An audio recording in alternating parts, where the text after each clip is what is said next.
Good morning, everyone. This is Father Nate, missionary priest in Italy, and thanks for joining us today, February 16th, on No Greater Delight, our podcast on Marian feasts and Marian meditations. Well, as is often the case, today we have many celebrations from around the world, recalling just how much our Blessed Mother loves us and looks after us. So first, we go to Hungary, where we celebrate Konieso Sus Maria Jalopalafa in Miskolcik, Borzod Abuj Zemplen in Hungary. My apologies to all the Hungarians. So what does this celebrate? Of course, it celebrates Our Lady. But during the Turkish occupation of the late 1600s, the town of Jajopalafala, which is in northeastern Hungary, if you didn't know that, it was destroyed and just left abandoned. Right? But not long after, Greek Catholics resettled the area, and the painting of the Madonna and Child in their village church perspired and wept bloody tears from January 16th to from January 6th to February 16th, 1717. Okay? So this recalls the last day that the image sweat and shed tears of blood. The bishop then took the picture to Eger, where it stayed at the Franciscans until the communists dissolved religious orders in 1950. The painting was then misplaced. But in 1969, they located the original image in the Diocese of Pécs, where a friar had taken it when the monastery was closed. So, on October 25th, 1973, after 256 years, the Weeping Virgin Mary was returned to the Church of the Visitation in Jajopalafala, which is where it remains to this day. Now we're going to jump over to Italy, where we celebrate Madonna della Luce in Ugento, in Lecce, Puglia, Italy. So Madonna della Luce, the Madonna of Light, right? So the feast recalls the blind man's finding of the painting in 1563, or like we could say, the previously blind man, right? So what's the story? Okay. Well, what happened was that Our Lady gave this priest, not just a blind man, he was a priest, his sight back, right? And the first thing that he saw was like Mary's face. Thanks, as it says here, thanks to the curiosity of his dog, right? That's why she's called Madonna of Light, right? So the story is this. So there is an old chapel dedicated to Our Lady that was destroyed by an invasion in 1537, right? So what happened? Well, a priest was going on pilgrimage to the shrine of our Santa Maria di Leuca in 1563. This is Don Didaco di Vittorio di Afragola. But he went in to rest when there was a storm outside. So as he was there praying to Our Lady, his vision came back. And the first thing that he saw was this image, this fresco that had been recovered of Our Lady, which had fortunately been discovered by his dog. Because with his movements, he dug it up. So that's the story there. Sorry, the vague details, but that's okay. We're also told that Our Lady of Sorrows is celebrated in Togo, right? It recalls the first apparition to girls Timothée and Patience in 1998. Usually we don't mention apparitions if they're not approved officially, like Our Lady of Lourdes.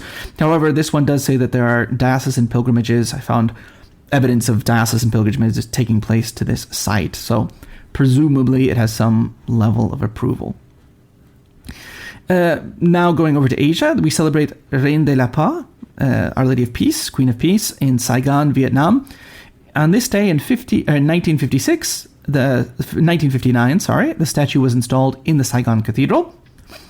And then, last but not least, they also celebrate Our Lady of the Thorn in Chalon-sur-Marne in France. Okay? So why?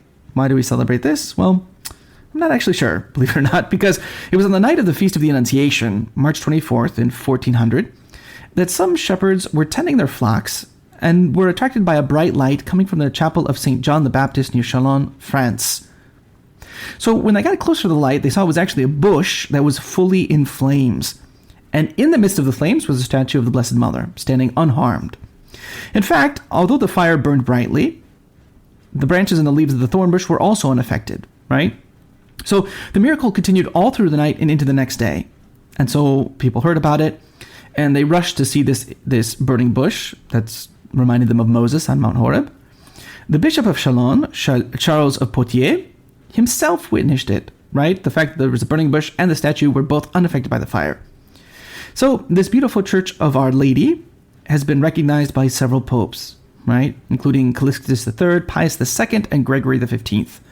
But it was Pope Leo XIII who ordered the solemn coronation of the miraculous statue. And he did so with these words: "Yes, Our Lady of the Thorn will be crowned in my name. Prepare for her a diadem worthy of the Mother of God and the people whom she protects." Right? This is a very popular site, and it's been visited by many people of all ranks and classes throughout the years, including, in 1429, Saint Joan of Arc. If I'm not mistaken, it actually may be that this is the day that the image was crowned. I think I read that somewhere. In any event, that's what we're celebrating today, February 16th, in the Marian world. For today's Marian Meditation, taken from the book by Father Ildefonso Villar, we read the concluding point of Meditation 38, which is actually the concluding of all of these meditations regarding the Magnificat. Meditation 39 begins a different theme. So let's consider, just briefly, the summary and conclusion that Father Ildefonso proposes for us.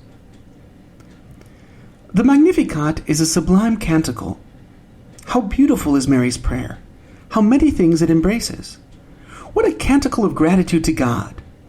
It is the canticle of redemption that broadcasts the marvelous works achieved by the all-powerful, all-merciful arm of God. It is the canticle of humility. Its leitmotif clearly shows the path we must follow. It is the same path followed by Jesus and herself. They found no other way, and they took no other. Generously, then, start on this road. Throw yourself wholeheartedly into this project. Imitate Jesus and Mary in their humility. Have a tender and fervent devotion to this sublime canticle. Say it daily to render thanks to God, and whilst uttering the canticle of humility, examine yourself, how you keep your promise to faithfully follow your models on the path to humility. For today's reading from The Admirable Heart of Mary by St. John Eudes, we start the second chapter in this section, entitled Meekness, Patience, and Clemency of God, mirrored in the Admirable Heart of Mary. If you remember this section, it's part 5, which is further divine perfections mirrored in the Admirable Heart of Mary, meaning in Mary's heart we see reflected God's infinite perfections. God's meekness, patience, and clemency are 3 divine perfections which are joined with mercy to form one and the same perfection, although their effects are different. Mercy regards the misery of creatures in general, to relieve and deliver them of its fetters. The first and greatest of miseries, the source of all wretchedness, is sin. When man is so unhappy as to offend God mortally, he at once becomes the object of God's wrath, which would crush him the very instant he consents to sin, as he infinitely deserves to be. But divine meekness prevents the destruction and arrests the torrent of God's just anger, ready to pour out upon the sinner. If man perseveres in his crime, he deserves to be cast upon the divine vengeance, but divine patience interposes and persuades God to suffer the sinner, and await his repentance with admirable goodness. These are the effects of divine meekness and patience. God's clemency is manifested by remitting entirely or in part the punishment due to sins.